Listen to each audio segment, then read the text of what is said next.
Hey y'all, welcome back. My name is Lakeisha and I'm here on purpose for His glory, and so are you. So today, as I was reflecting on a couple scriptures, it fell in my spirit that God is so profound, and that the scriptures that He was giving me was my next instructions as He is crossing me over into my promised land.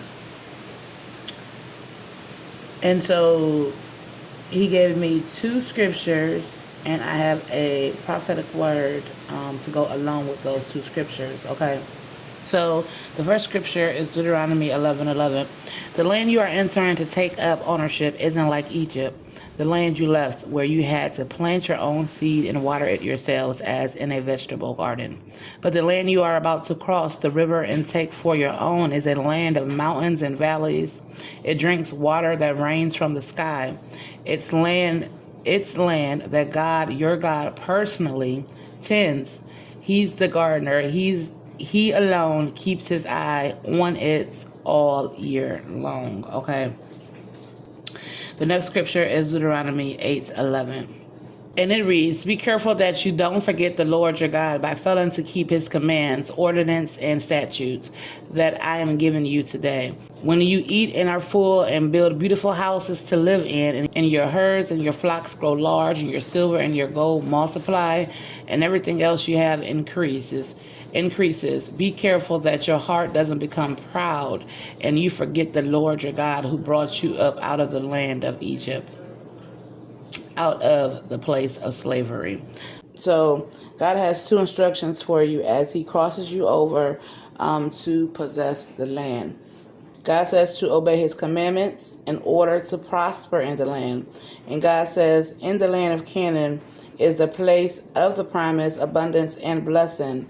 But it requires diligence and obedience in order to fully enjoy its benefits.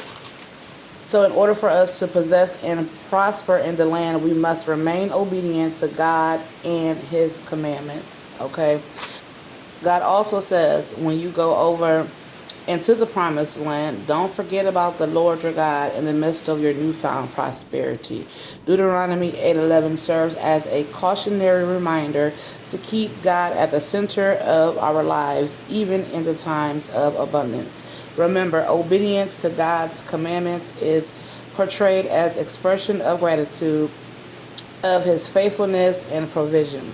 The connection between remembering God and following his commandments underscores the idea that true faithfulness requires action, not just sentiments. Okay, so take this word back to the Lord for your own confirmations. If you're feeling led to sow a seed, I encourage that you be obedient and do so. Check out the TikTok shop and join me on the Prophetic podcast with Lakeisha. The links are in the description box below this video. As always, I love y'all with the love of Christ. Until next time, you stay blessed and shalom.